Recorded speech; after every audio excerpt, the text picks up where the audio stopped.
เคยสู้มาหลายฟ้าหลายปีสู้มาจนฮอดวันนี้ในใจจากเป็นอีหยัง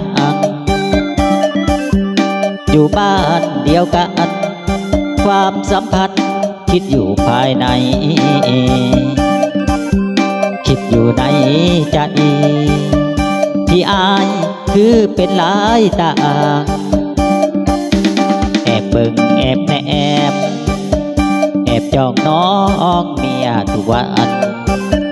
อยากอยากบอกแก้มจันอย่าเดอย่าเอื้อยเจ้าเห็นยานมันเป็นบาปอย่าเดสิเป็นบาปกรรม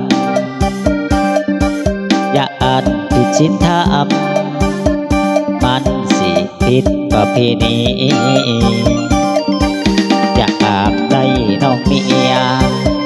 มาเป็นแม่บ้านอีกคนบ่ได้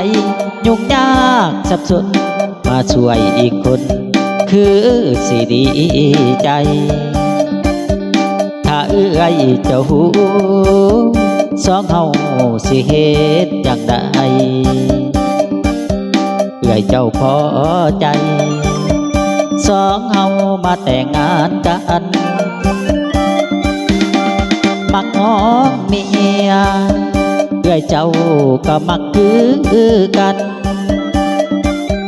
เอามาผูกพันมาอยู่ร่วมกันเหมือนเอื้อยเหมือนน้องสองหญิงหนึ่งชายพี่อายสิบ่ให้เศร้าหมองสองใจเอามาปองดองเป็นเอื้อยเป็นน้องนอนห้องเดียวกัน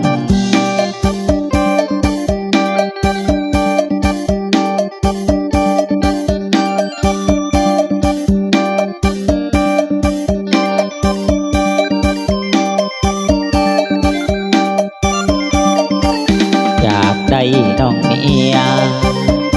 มาเป็นแม่บ้านอีกคนบ่ได้ยุ่งยากสับสนมาช่วยอีกคนคือสิดีใจถ้าเอื้อยเจ้าหูสองเฮาสิเฮ็ดจังใดเอื้อยเจ้าพอใจสองเฮามาแต่งงานกันมักน้องเมียเอื้อยเจ้าก็มักคือกันเอามาผูกพันมาอยู่ร่วมกันเหมือนเอื้อยเหมือนน้องสองหญิงหนึ่งชายพี่อายสิบ่ให้เศร้าหมองสองใจเอามาปองดองเป็นเอื้อยเป็นน้องนอนห้องเดียวกัน